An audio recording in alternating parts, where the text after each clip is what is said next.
भारत पंजाब के पश्चिमी राज्य में एक ऐसा छोटा सा गांव पड़ता है जिसे श्रापित गांव भी माना जाता है। ये गांव ठीक कब्रिस्तान के बीचों बीच बसा हुआ है।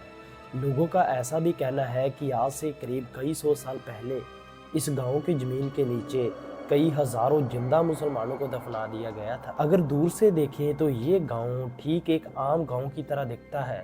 सब ठीक ठाक वहाँ के सीधे साधे लोग अपने खेतों में काम करते दिखाई देते हैं, लेकिन अगर करीब से देखा जाए तो इस गांव में कई सारे राज छिपे हैं। एक शैतानी साया इस गांव के ऊपर श्राप बनकर मंडरा रहा है। पिछले कई सालों से इस गांव में बहुत सारी अजीब सी घटनाएं होती आ रही है। सुना जाता है कि हर अमावस्या की रात एक ऐसा शैतानी साया जो लोगों को उनके नाम से पुकारता है और जो भी व्यक्ति उसका पलटकर जवाब देता है और अपने घर का दरवाजा खोलता है, या तो वो व्यक्ति पागल हो जाता है या तो गायब हो जाता है। कभी कभार तो ऐसा भी हुआ है कि उस व्यक्ति की लाश गांव के 100 साल पुराने पीपल के पेड़ के पास भी पड़ी हुई मिलती है। ऐसा क्या है उस गांव में, आइए दोस्तों जानते हैं।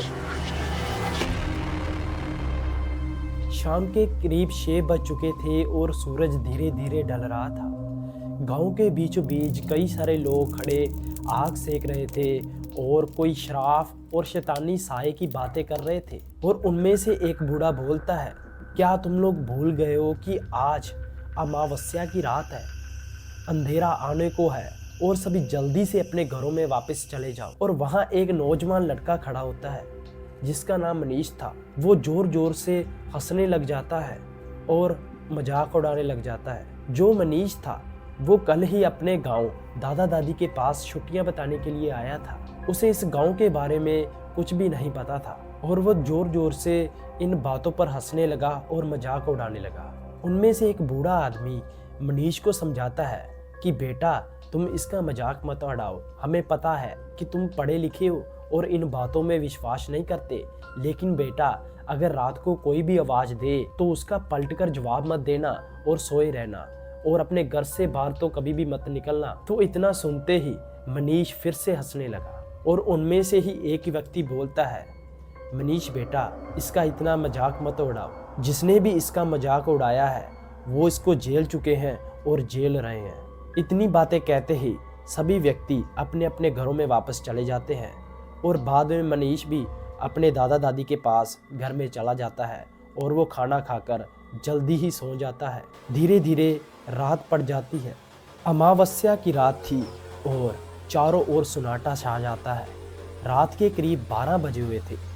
मनीष को सिगरेट की तलब लग जाती है, लेकिन उसके साथ उसके दादा दादी भी लेटे हुए थे और वो अपने घर के अंदर सिगरेट नहीं पी सकता था।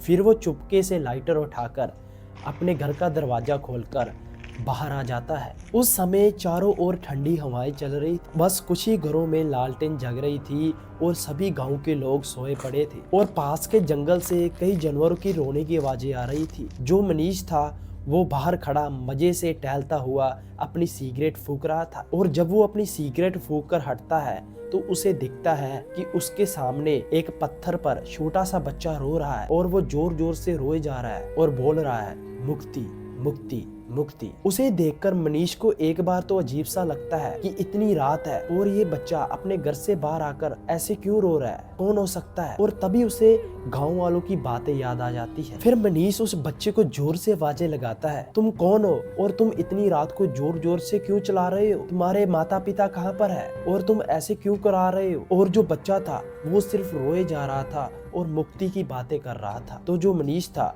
वो अपनी सिगरेट फेंक कर धीरे धीरे बच्चे के पास जाने लगता है। उसकी दिल की धड़कनें तेज हो जाती हैं जब मनीष उसके पास चला जाता है और उस बच्चे को कहता है, कौन हो तुम और यहाँ बैठे क्या कर रहे हो। और वो जो बच्चा था वो एकदम से मनीष की तरफ मुड़कर देखता है और उसे देखते ही मनीष का खून जम जाता है। वो देखता है कि वो एक बच्चा नहीं है, वो एक ऐसा शैतानी साया है जिसकी लंबी लंबी पतली टांगे, बड़े बड़े बाल और उसका चेहरा पूरी तरह गल चुका था। उसे देखते ही मनीष के पैरों तले जमीन निकल जाती है और वो चीखने की कोशिश करता है, लेकिन उसके अंदर से कोई भी आवाज नहीं आती और वो एकदम से बेहोश होकर नीचे गिर जाता है।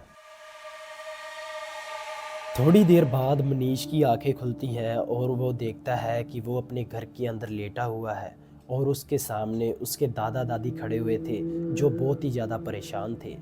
और वो मनीष से पूछते हैं, बेटा इस रात को तुम बाहर क्या कर रहे थे? और जो मनीष था वो कहता है, दादा दादी मुझे घुटन सी हो रही थी और मैं थोड़ी देर बाहर टहलने के लिए चला गया था और मुझे एकदम से चक्कर आ गया और मैं बेहोश हो गया था और ये सब कुछ कमजोरी के कारण है। मैं अब ठीक हूँ, आप दोनों जाकर सो जाओ। और जो उसके दादा दादी थे वो भी उसकी बातें सुनकर लेट जाते हैं। रात बीत जाती है और अगले दिन से मनीष की तबीयत बहुत ज़्यादा बिगड़ने लगती है। उसको बहुत तेज बुखार हो जाता है और उसके सिर में दर्द भी रहने लग जाता है। ऐसा करीब 3-4 दिन चलता है और उसके दादा दादी फिर डॉक्टर को दिखाते हैं और डॉक्टर भी थोड़ी सी मेडिसिन देकर चला जाता है। कुछ ही दिनों के बाद उसका शरीर अकड़ने लगता है और वो झुकने लगता है। उसका कद धीरे धीरे कम होता जा रहा था, उसकी टांगे और बाजू लंबी होती जा रही थी और उसका फेस धीरे धीरे गलने लग गया था। उसने खाना पीना भी छोड़ दिया था और सिर्फ लेटा रहता था और रोता रहता था।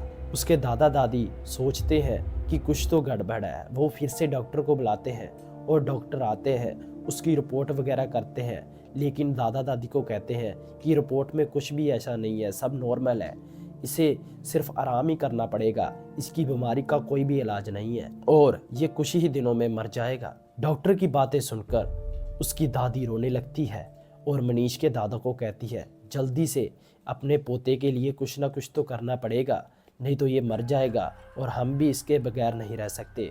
और जो उसका दादा था वो जल्दी से गांव के सरपंच के पास चला जाता है और सरपंच जी को कहता है, सरपंच जी मेरी मदद करो, मेरा पोता खतरे में है, अगर जल्दी से कुछ ना किया तो उसकी मौत हो जाएगी। फिर जो मनीष का दादा था वो सरपंच जी को सारी बात बता देता है और जो सरपंच था वो समझ जाता है और कहता है कि इसका इलाज किसी भी डॉक्टर से नहीं होगा, हमें कोई और रास्ता अपनाना पड़ेगा।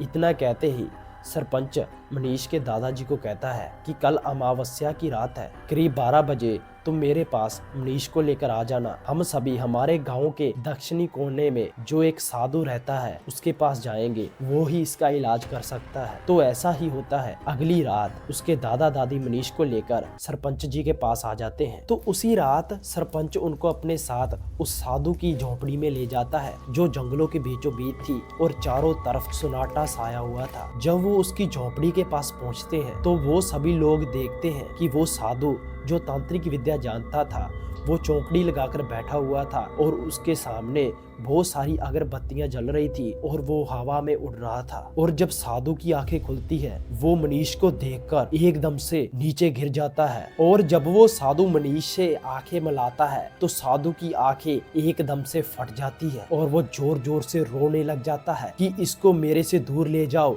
और सरपंच को जोर जोर से गालियां देने लगता है कि मैंने तुम्हें कहा था कि आज के बाद मेरे पास मत आना, तुम फिर इसको मेरे पास क्यों लेकर आए हो, इससे मेरी जान को खतरा है, ये मुझे मार डालेगा, पहले ही मैं इससे बच चुका हूँ लेकिन अब मेरी जान को बहुत खतरा है, इसे मेरे से दूर ले जाओ, क्यों लेकर आए हो। ऐसे जोर जोर से वो साधु भी कराने लगता है, कामने लगता है। लेकिन इतना कहते ही मनीष के शरीर में से एक साया निकलता है और वो साधु के ऊपर एकदम से झपट जाता है और साधु को मार देता है। और वो सभी लोग इसको अपनी आंखों से देख रहे थे और वो सभी डरने लग गए थे और उनका कहना है कि वो साया साधु को मारकर मुक्ति मुक्ति करता एकदम से हवा में गायब हो जाता है। और वो देखते हैं जो मनीष था वो एकदम से ठीक हो जाता है और बोलने लगता है। मनीष को ठीक होता देखकर वो सभी लोग साधु की झोपड़ी से भाग जाते हैं और अपने अपने घर में आकर लेट जाते हैं। जब मनीष पूरी तरह ठीक हो जाता है तो वो शहर वापस अपने माता पिता के पास चला जाता है। लेकिन गांव वालों के मन में अभी भी बहुत सारे सवाल थे कि वो कौन सा साया था जो आज भी हमारे गांव के ऊपर मंडरा रहा है और वो कौन सा शराफ था जो हमारे गांव को लगा है कि आज के नौजवान लड़के इसको झेल रहे हैं और झेल चुके हैं। हर अमावस्या की रात को 12 बजे वो साया फिर से आता है और कई नौजवानों को मार डालता है।